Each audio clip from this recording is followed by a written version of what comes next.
the vault, high atop the pastoral center of the Diocese of Camden, you're listening to Talking Catholic. Hey everybody, it's Mike Walsh, and welcome to another episode of Talking Catholic. I'm semi-solo today. We're recording a bunch of these episodes early in the month of August because I'm actually taking some vacation time. And if you heard the last episode, it was a great episode. We had a whole bunch of my favorite people there, and we had this nice roundtable discussion. And one of the people I invited on the podcast, I gave her less than 5 minutes of time to talk. And after we were done, I apologized profusely because I realized how little she had actually been given the opportunity to be a part of the podcast. And I said, you know what you're going to do? You're going to come back next week, and we're going to do an entire episode, just me and you. So with me today is Katie Comerford-Rivera. How are you, Katie? I am doing great. And I have to say, when I got the invitation on Outlook for this specific podcast, seeing the Katie podcast in all caps was very much appreciated. That's right, because this is and that's how it's going to go up on the podcast feed, the Katie Comerford podcast. We're going to learn all about you today. And I love it. I've already warned Katie that, I've commanded Katie that she is to cut me off because as you all know, people. Hey, Mike, stop talking. There you go. I get hyperverbal. That's what we want. So we had you on the last time, just kind of talk about, what you've been up to and your new role. And one of the questions I asked you is, so what's going on? And that was my sort of very untransparent way of asking you got any big news you want to share? Yes, I do. I am pregnant. We're expecting our first child. Oh, congratulations. Yes, thank you. Thank you. Due in November, so it's coming very quick. And I got to tell you, for anybody who's wondering, wait, when is she? November, you said? November 4th. Okay. So, we'll see, give or take. Now, as many of you probably know, as I've talked about in previous podcasts, Katie is vertically challenged, and she is the most adorable pregnant woman you've ever seen in your entire life. It's like you can just pick her up and put it in your pocket. It's great. So, and has pregnancy been treating you okay? You know what? It really has. First trimester was a little rough, as always, but I have to say, second and as of now, third, which I'm still very early in the third, have been so great. And she's moving now, so I'm feeling all of the kicks and the flips. And I'll be deep in an email very, very seriously. Yeah. And she'll start moving, and it'll just take me right out of it. It's just wild. I remember when my wife was pregnant with my son and seeing that belly move sort of all on its own. I was like, wow, that is a real life. We could actually make this a pro-life podcast, to tell you the truth, because I remember when I saw Jack's, I don't think it was his first ultrasound, I think it was his second ultrasound, and I saw him moving around in there, and I was like, that actually made me choke up. I was like, oh, wow, that is a little tiny person in there right now. Yeah. Oh, that's great. Now, you've already let the cat out of the bag in one thing. You know it's a she, right? Mm-hmm, it's a she. Have you already figured? You don't have to say them now, but have you already figured out your names? We do have a name. Yes. Okay. You keeping it under wraps? For now, yes. We'll see. My husband and I are going back and forth. For me, I'm like, let's just share it. Come on, let's tell everyone. And he's like, I don't want the input or the opinions. I want them to meet her and then just know her as this name. So, it's I might slip. I might tell you off the podcast. Well, I have a Swiss cheese memory, so it'll probably stay a secret. Not to worry about that. I will admit that I'm kind of on your husband's side. Yeah. Because when Jack, my son, was born, we decided not to tell anybody. Actually, did we learn? No, we decided we weren't going to learn it. And I thought there was there's so few things to be excited about in the world anymore.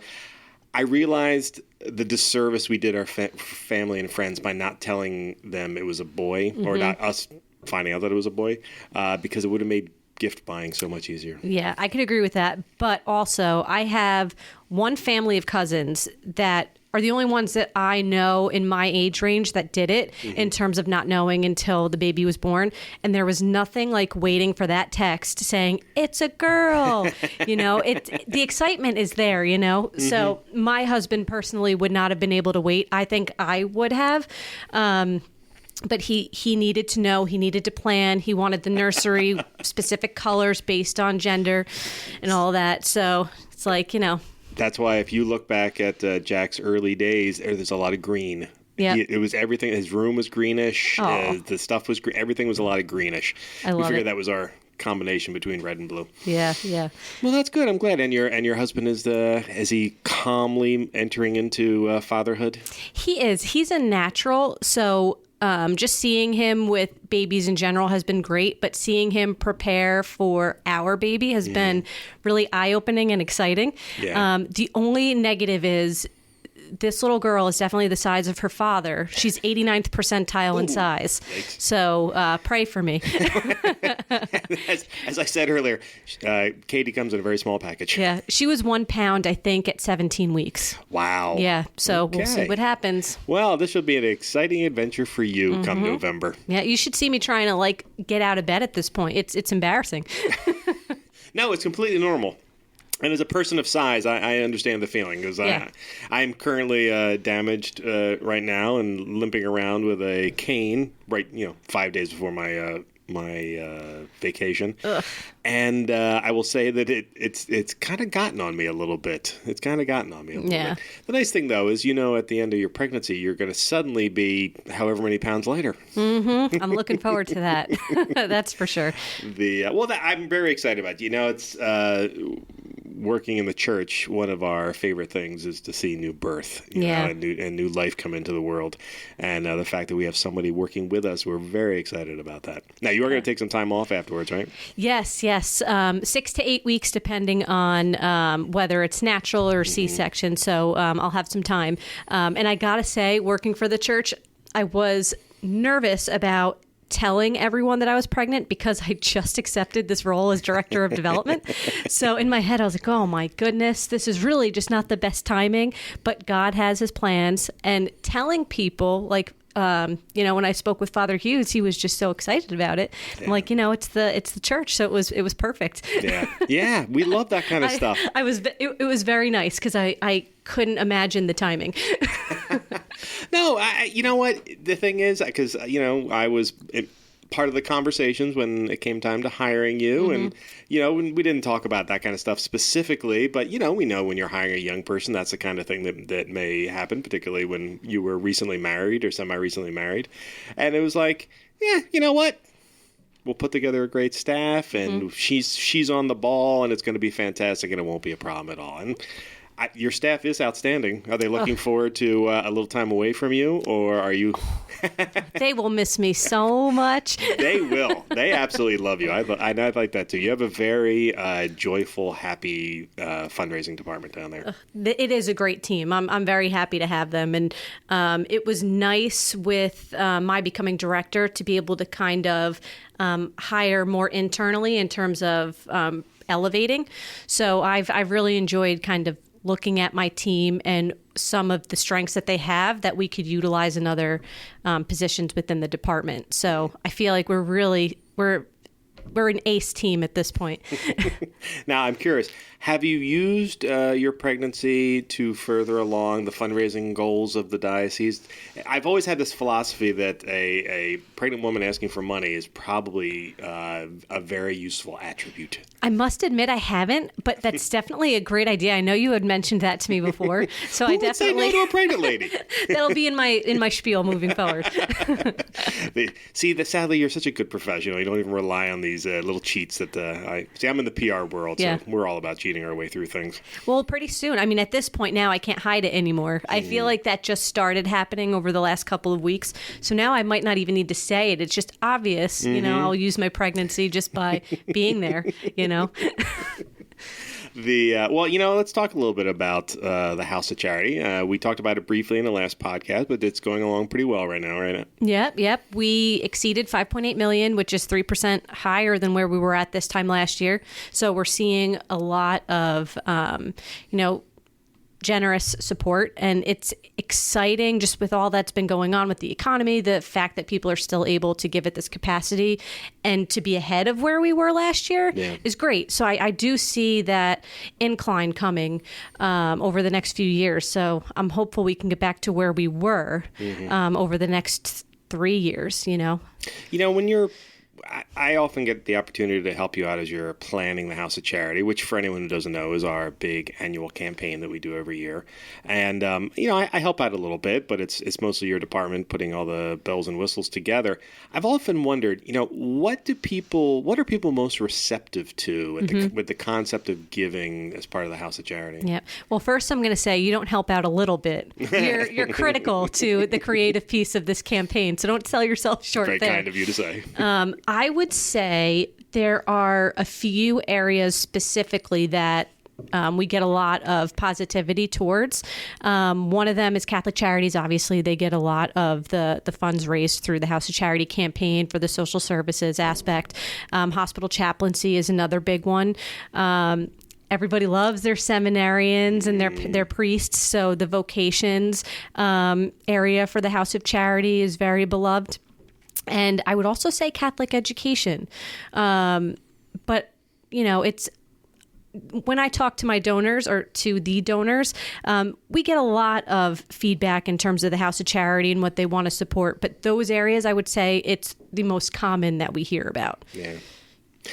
And the House of Charity is really just one aspect of what your department does. There's a lot of fundraising that happens outside of the annual campaign. Can you talk a little bit about that? Yeah, so we do help out with a lot of events that go on throughout the diocese, like the Catholic Charities Annual Dinner that's going to be coming up. We help with the fundraising in that aspect. We have I Give Catholic, which is something new that we started doing. So it's Giving Tuesday. I believe this year it's November 29th, 2022. So we help parishes, create their platforms and raise money for whatever areas that they need. An area that isn't necessarily tapped into right now, and I think it's due to Catholic Strong, and we need to complete that campaign for other parishes to do their own campaigns, but we can do personal capital campaigns for a parish and work with the pastor and work with the committee to help them raise their own funds for specific areas within the parish. And then upcoming is the Eucharistic Revival, which we're going to have our hands full, which is exciting. I think it's such a great opportunity for me to kind of take that on as my first project as director, to raise money to make sure that we can be as successful as possible in educating people. So that's something I'm very excited about. And then Catholic Strong, which is over essentially. We're just completing the pledge redemption process. I was going to say Catholic Strong is how you and I got to know each other. That was a diocesan campaign, diocesan/parish campaign, separated from the House of Charity. That was essentially a 5-year campaign where we hoped to make. Well, I think we ultimately ended up making $40 million on it, fundraising $40 million on it.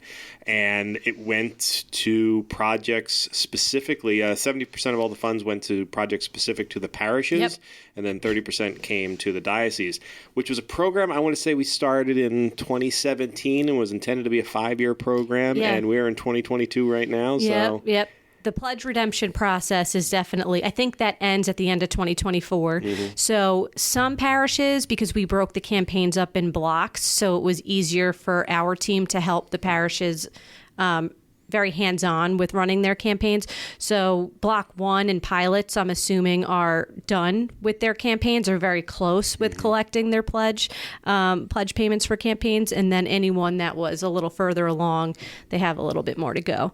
But yeah, it was fun. I enjoyed that. And I have to say the 70% going back to the parish for a capital campaign was something that my team was not used to. It was such a generous split. Usually it's opposite, where 70% would go to the diocese and then 30% would go to the parish for their local needs. So I know Bishop really wanted to make sure this was a parish-based campaign so that they could make sure that they were taken care of. And at the time, I was with Changing Our World, who helped run the Catholic Strong campaign. And I just remember sitting around that table and really just being totally in awe of that decision. Yeah, I remember that. The Changing Our World folks, who are renowned for their ability to help Catholic entities and many entities fundraise large amounts of money. When they heard that, it was wide-eyed, as if they had never heard of such a thing, and I don't think they ever had, because no one had ever done it before. But the fruits of all that labor are really paying off. We've seen a number of projects at almost every parish at this point, all based on funding that they would not have been able to raise themselves, that the campaign was able to bring forth. New senior centers, a lot of brick and mortar stuff, which was we were hoping for. Many new programs, which was really what we wanted to see people happen. See happen as the churches to be a lot more active in being evangelical and ministering to their flock, being able to bring in youth ministers or people like that who are going to be able to help out. And the Catholic Strong campaign I am amazed at how all the great stories that I've seen come out of that. Yeah. So, well done. Oh, you know what? It was the parishes. Yeah. We helped them, but they were the boots on the ground, and it wasn't easy. They had to ask for a lot of money, and they did it, and now we're seeing the fruits of that. Yeah. I remember when we were talking about that in the early days, we said that, you have your offertory giving, which is your weekly giving. You have your annual giving, which in our case is the House of Charity. And then you have what's your sacrificial giving. Yep. And that's what it was. It was a little something, not a little something, I think, something significantly extra that, the people of the diocese, really had to consider. And most dioceses do them every 10 years. In our diocese, I think they said it'd been 17 years. It was a while. Yeah, it was a while. It had been too long, and Bishop Sullivan was a wee bit irate about that, and decided that it was time to do it, and then it's reaped great benefits. Yeah. I want to go back to something else you had talked about earlier on too, is major gifts. Now, major gifts in a lot of ways is kind of the backbone of what we do around here, right? Yep. And I think one of my projects as director is to really try to help the pastors create a major gift program within the parish so that they can be successful in major gift efforts as well. And for us, we certainly need to bolster it a little bit. So I'm very excited about sinking my teeth into that, and I've already started. Yeah. The Eucharistic Revival has really been a good opportunity for me to start planning that strategic outline. Yeah. So yes, it is imperative, and we're working on it. I know we've had you on the podcast a couple of times, and you may have mentioned this before, but once again, I have a Swiss cheese memory, so who knows? How did you get into this? Because I've been a part of fundraising now for most of my professional life, and I love helping with the marketing and the communications, but the actual ask is this thing that I have been able to successfully duck for 32 years. So I'm curious, how does someone like yourself become a professional fundraiser? Yeah. So when I was fresh out of college, I got very lucky. I had a connection with Changing Our World. They brought me on as an intern. And at that time, it was more behind the scenes. I got to get to know a bunch of different organizations and learn all of the philanthropic areas that they support and help with just, coordination of projects and creating materials for the projects. After a couple of years working with Changing Our World in the New York behind the scenes aspect, they asked me to go to St. Louis and run a campaign over there for the Roman Catholic Foundation, which is the foundation arm for the Archdiocese out there. And I had no idea what I was doing, but I moved out there for a year, helped with their campaign, and it was such a wonderful experience for me because it gave me an opportunity to learn that fundraising is a ministry and that if you believe in what you're sharing with people and what you're asking them to support, then it truly is, it's something very special. And I think as a fundraiser, what you also need to think about is the fact that this isn't, and I say this all the time, this isn't arm twisting. This isn't guilt. If you can't support it, you can't support it. We're just educating you and allowing you to make your own decision on whether you can give. So once I finished with St. Louis, I got a call to go to Trenton. So I ran the campaign out there with the Changing Our World team. And then I got lucky and was pulled to Camden, and I made the connections here, and that's how I ended up coming back to be Associate Director of Development for the diocese after I took some time away, because I did go to a small nonprofit in Princeton for a little bit. But once you get started, you kind of just, it becomes your calling, you know? Yeah, once the Catholic Church gets their nails into you, it's hard to leave. Yeah. And it's not a bad thing. It's because the problem is, okay, so folks, the problem with working for a Catholic institution is you get to meet all these great people who have nothing but the best interests of others at heart. It's irritating because I've worked in a lot of other secular places where I could not wait to leave because the people were all terrible. Yeah. You don't have that in a Catholic Church. You really don't. It's even the people I disagree with are the nicest people on the face of the earth. It's awful. Yeah. It's so true, though. There's nothing like working for the Catholic Church. And I've enjoyed every second of it. And I've been very lucky that the majority of my work has been in the Catholic sector. And to have the opportunity to come on the actual diocesan side of it rather than consulting, I loved consulting. But being the person there with the pastors, with the volunteers, with the donors is just something that I wouldn't trade for anything. It's fantastic. Yeah, you really get that feeling of ownership, I guess, is the way to put it. And a lot of fulfillment. Yeah, that's just it. It's a great opportunity to meet people too. Yep. I love meeting people. That is a great thing to have as a fundraiser. Yep. Maybe that's why I wasn't a particularly good fundraiser, because I avoided everybody. But no, it's true, though. I mean, there's a personality type for people who are very successful in this kind of thing, and your predecessors were similar in that regard. They love to be around the people. They love to be talking. They like to be strategic about this kind of stuff. And the best fundraisers I've ever met were the exact same. It's like you all came out of a mold. The good ones. The bad ones, it was a different mold. But the good ones who are actually into this kind of stuff, oh my goodness, it's wonderful. But the thing is it really is something that we as Catholic faithful need to understand, that there is a need for this kind of stuff. You know, we can't always rely on people coming to these conclusions on their own that they need to be supportive. You know, we talked about this in the last podcast with seminarians, how sometimes you have to actually go up and ask one and say, hey, have you ever thought about becoming a priest, you know, before they become seminarians? And the truth is the same with fundraising. If you don't ask someone to consider supporting something, there's no guarantee they're going to do it on their own. There's just too many other things out there to distract them from helping. Yeah. I mean, in my conversations, it's very similar to that. You know, they haven't given, and their explanation for why they haven't given is nobody asked me, you know? And I think that's a really important piece, because a lot of people can be nervous to ask for support. And that's fine. That's not for everybody. Obviously, you know, it does take a certain person to be able to go and ask for money. But at the end of the day, a lot of people want to help. They just need to know how they can help. Yeah. So if you give them the opportunity, if they're able, they'll do it. Yeah. And for the most part, as long as you approach them in a way that's spiritual, that's grateful, and you give them all the information that they need and ask their questions or answer the questions that they have, you'll get something, even if it's I'll pray for the success, you know. But I can see it being scary. It's just you know, you just got to be confident and believe in what you're sharing. Which is the benefit of working for the Catholic Church, is because we know the stuff that we present as things to support are, you know, it's the mission of Christ. Yeah, that's what we're presenting to people to hopefully support.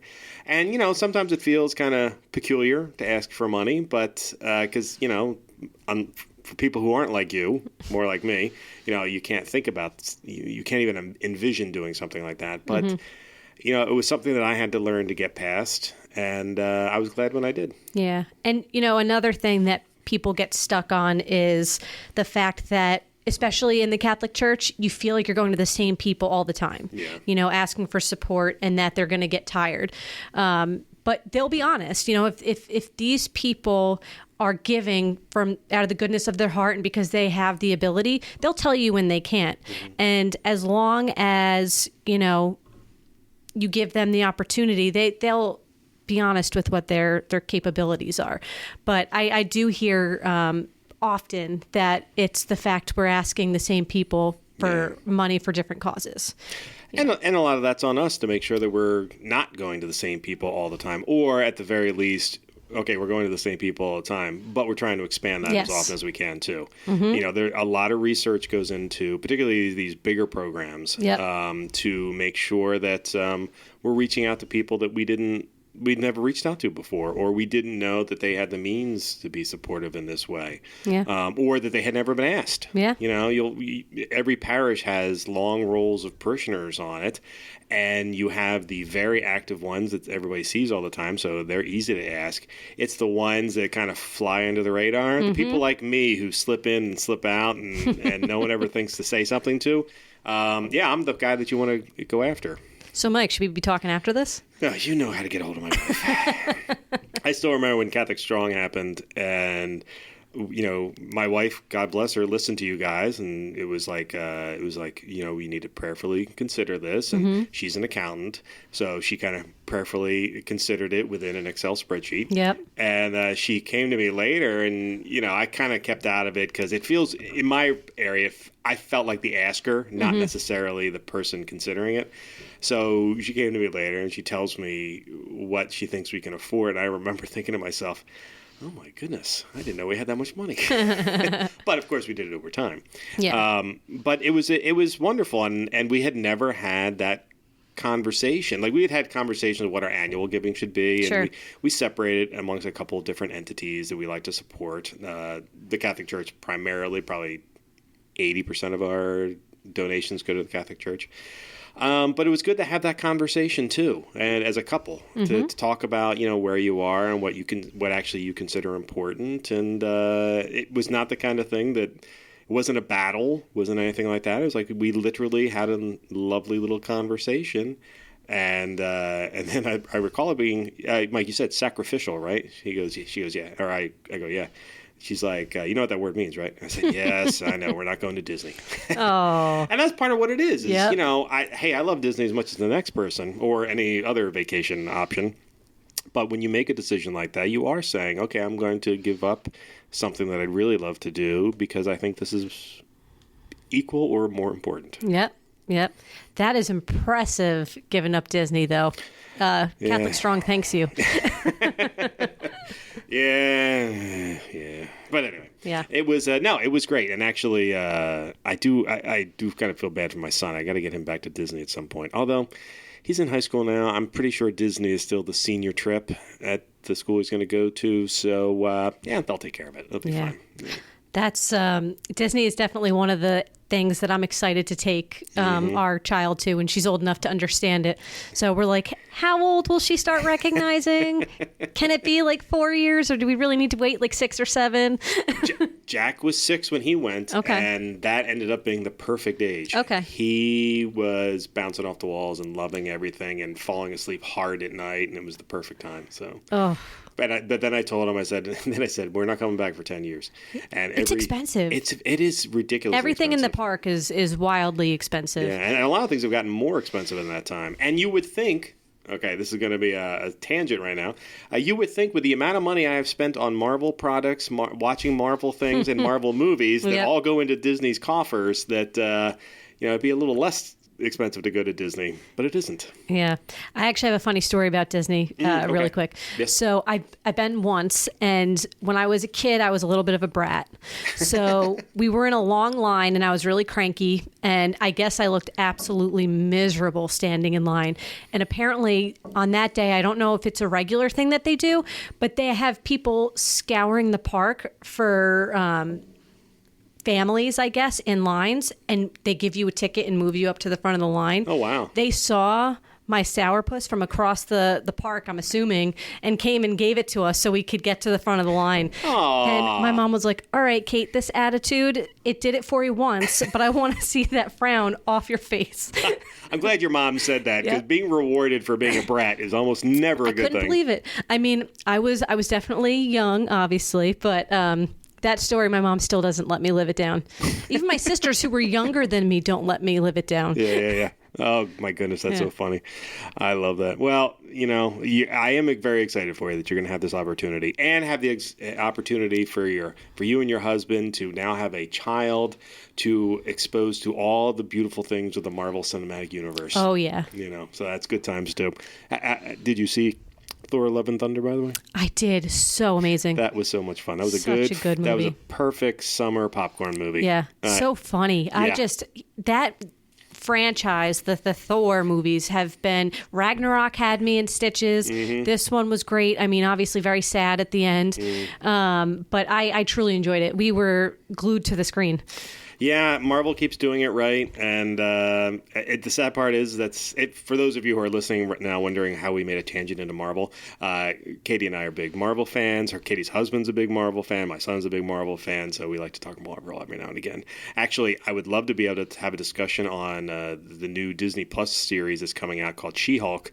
However, as of the recording of this, we're recording it 24 hours before She-Hulk comes out. Oh, so it comes out tomorrow? It comes out Thursday night, yeah. Oh, I'm very excited about that. Okay. I know. Now I have something to do on Thursday night. Yeah, that's exciting. Well, when do you go on vacation? Is it Saturday? I go on Sunday. Sunday, okay. Sunday, yeah. So I'll miss episode 2, or I will find a Wi-Fi connection somewhere to download it. But it's good times. Now, it's listen, I tell people all the time, my Marvel fascination is the thing that. So I have a hard job. You have a hard job. I like to be distracted from things. I don't watch dramas. I'm only interested in documentaries if there's something that actually touches my life that I need to like professionally be aware of, things of that nature. Otherwise, I have more than enough knowledge entering this brain of mine. I need some good distraction, fun stuff. Yeah. And the Marvel Cinematic Universe does that for me. And with Marvel in particular, I feel like I have favorites and I favor certain movies over others, but there has never been a time where I've watched one and have looked at Ben, my husband, and said, this was an awful movie. No. I've enjoyed all of them. Yes. It's just obviously enjoyed some more than others. So that's amazing considering the amount of movies. It's like 32, I think, at this point. 32, it's wild. 33, yeah. We won't talk about the Eternals, but otherwise, yes, I agree with you. Okay, all right. All right, you got me there. Okay. Although, even that, I will say, that movie was a good movie. In the moment. It was a fine movie. It's an outlier movie. Yeah. It's like, this seems not in the world of that, but we'll see what happens to it 10 years from now when all the other connections are made to it, which is the whole point of the Marvel Cinematic Universe, is these weird connections that happen 10 years down the line. So it's good stuff. I'm just, I'm kind of sad that they're making Scarlet Witch into this villain, which I didn't realize. I mean, I don't follow the comics or anything like that, so I didn't know that was a thing. Yeah, she's always been kind of an anti-hero. Yeah. But remember, well, I don't want to spoil anything for anybody who watched it, though it's on you if you haven't, because it's on Disney Plus and it was in the movies. But that ending wasn't necessarily a final ending. Yeah. I read more than a few things about it that said that doesn't necessarily mean that's the end of her story. Yeah. So we'll see. And we did movie hop. I went from Thor to Doctor Strange. So. Oh, that's right. Yeah, for the listeners. Good point.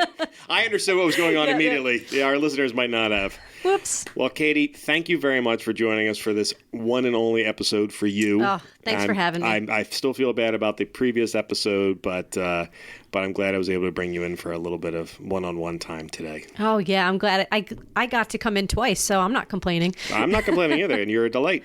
And we will definitely have you on another time as well. Sounds great.